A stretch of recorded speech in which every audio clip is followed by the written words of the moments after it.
আমরা যখন আজ থেকে বেশ কয়েক সপ্তাহ আগে শ্যাডো বাজেট কমিটির মিটিং করি, তখনই আমরা সিদ্ধান্ত নিয়েছি আমরা শুধুমাত্র কিছু ইকোনমিস্টকে নিয়ে একটা রুমে বসে কিছু ক্যালকুলেশন করে একটা বাজেট ঘোষণা করব না।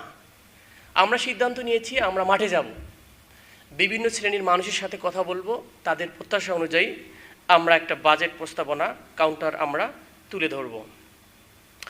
সেই অনুযায়ী আমাদের টিম মাঠে গিয়েছি, আশুলিয়াতে গিয়েছি, শ্রমিকদের সাথে কথা বলেছি যে শ্রমিকদের অসুস্থ হতে নাই, কারণ অসুস্থ হলে 2 সপ্তাহ তাদেরকে বেতন পাওয়া যাবে না কষ্টের কারণে।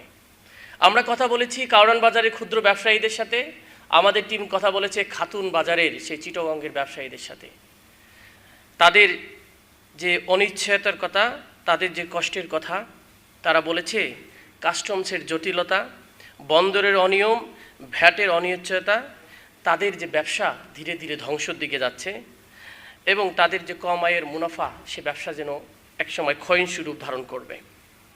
আমরা কথা বলেছি তৈরি পোশাক রপ্তানির শিল্পের কাছে, আমরা কথা বলেছি লাইট ইঞ্জিনিয়ারিং খাতের উদ্যোক্তাদের সঙ্গে, এবং যারা বিনিয়োগ করতে চান, কর্মসংস্থান সৃষ্টি করতে চান, বাংলাদেশে বড় বড় বাজেট দিতে চান, বড় বড় কর্মসংস্থান বানাতে চান, কিন্তু প্রতি বছর বাজেটের নীতির পরিবর্তন, নানা রকম অস্থিরতা, ব্যাংকের সাথে যোগসূত্রিতাপূর্ণ ভিত্তিক কে কে যাবে, কে কে পাবে, কে কে পাবে না, এটা তাদের জন্য বড় বাধা হয়ে দাঁড়িয়েছে।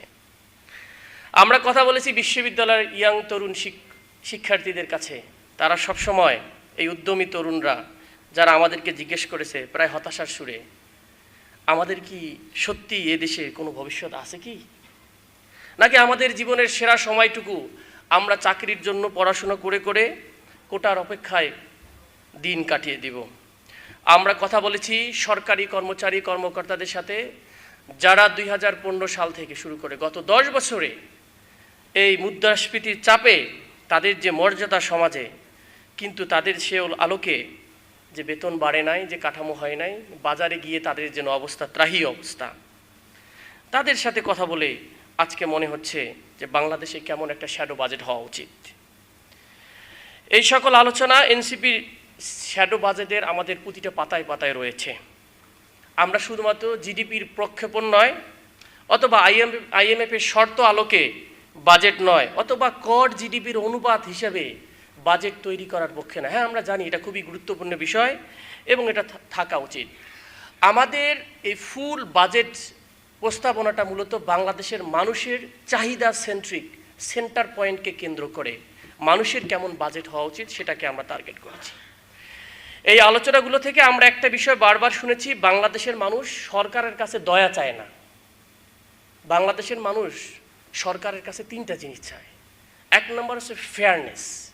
What is fairness? আমরা বুঝাচ্ছি যে তারা করের বোঝা যেন এমন কারো উপর না বসে যে নিম্ন আয়ের মানুষ, যার কর দেওয়ার সামর্থ্য নাই, তাকে করের উপর আওতা আনা হয়েছে। আর বড় বড় শিল্পপতি কিন্তু করের সিস্টেমের ফাঁকি দিয়ে সে বড় কিছু করে ফেলেছে। এইরকম দেখতে চায় না মানুষ। যেই যোগ্য, যাকে কর দেওয়া উচিত তার আন্ডারে এই জন্য কর পড়া হয়। 2 নম্বর যেটা চায় সেটা হচ্ছে প্রেডিক্টেবিলিটি বা নিশ্চয়তা। তারা যে ব্যবসায় ইনভেস্ট করবে গত আগামী 5 বছর আপনাদের নিয়মিত বিভিন্ন ধরনের জাতীয় বাজেটের প্রবাহিকা কিভাবে কেমন হবে সেটার ভয়ে যেন তারা তাদের ব্যবসা ক্ষতিগ্রস্ত না হয়। আপনারা দেখেছেন এবার প্রায় 8 লক্ষ কোটি টাকার একটা বাজেট হতে যাচ্ছে। সে বাজেটটা আসলে কিভাবে ব্যয় হবে সেটার জন্য মানুষ জবাবদিহিতা চায়, অ্যাকাউন্টেবিলিটি দেখতে চায়, যে প্রতিটা কথা, প্রতিটা সম্পদ কিভাবে ব্যয় করা হচ্ছে এবং সেটা যথাযথ মূল্যায়িত হচ্ছে কিনা। শ্যাডো বাজেট প্রস্তুতির সময় আমরা বিভিন্ন ব্যবসায়িক সংগঠনের সাথেও কথা বলেছি, এসএমই সংগঠনের সাথে কথা বলেছি, টেক্সটাইলদের সাথে কথা বলেছি, ফার্মাসিউটিক্যালস এবং এগ্রি প্রোডাক্টস যারা প্রসেস করে তাদের সাথে কথা বলেছি, রিনিউয়েবল এনার্জি টিমের সাথে কথা বলেছি, আমরা উদ্যোক্তাদের সাথে আলোচনা করেছি। ব্যবসায়ী সমাজ আমাদের একটা গুরুত্বপূর্ণ কথা বলেছেন, যা অনেককে অবাক করেছে কিন্তু আমাদের করেনি। তারা বলেছে আমরা করের কর কম চাই না, আমরা চাই এমন একটা সিস্টেম, কর সিস্টেম, যেটাকে আমরা বিশ্বাস করতে পারি। হোয়াট ডাজ ইট মিন?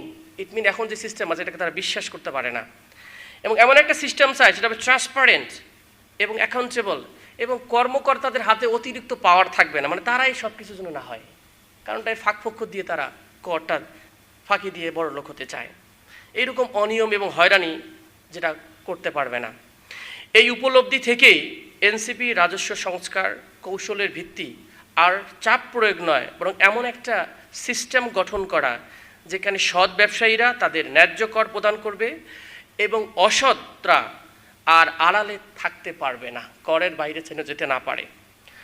আজ আমরা আপনাদের মতামত শুনব, যা আমাদের চূড়ান্ত বাজেট শ্যাডো বাজেট প্রণয়নে অন্তর্ভুক্ত করা হবে। আমার সহকর্মী আব্দুল্লাহ আল ফয়সাল, তাদের যে টিম, তারা একটা চমৎকার একটা প্রেজেন্টেশন আপনাদেরকে তুলে ধরবে, শীঘ্রই মূল প্রস্তাবনা উপস্থাপিত হবে। এরপর আমরা সৌভাগ্যবান হব আমাদের যারা প্যানেলিস্ট আছেন, যারা আলোচক আছেন, তাদের দ্বারা ইনলাইটেন হয়ে বাংলাদেশে আগামী দিন কত সুন্দর একটা বাজেট হবে সেটা আমরা প্রস্তাবিত পাব। আমি বলবো, আপনারা সংখ্যা দেখবেন না, আপনারা প্রশ্ন করুন, এত বড় বাজেট কোথায় যাচ্ছে, কিভাবে কি হবে।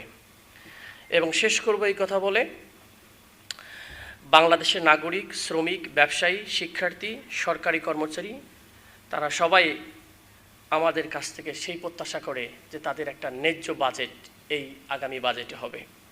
সবাইকে এনসিপির শ্যাডো বাজেট আলোচনায় অংশগ্রহণ করার জন্য স্বাগতম জানাচ্ছি, ধন্যবাদ জানাচ্ছি, কৃতজ্ঞতা জানাচ্ছি শ্যাডো বাজেট কমিটির পক্ষ থেকে এবং আমার পক্ষ থেকে। সকলকে ধন্যবাদ। আসসালামু আলাইকুম রহমতুল্লাহি ওয়া বারাকাতুহু।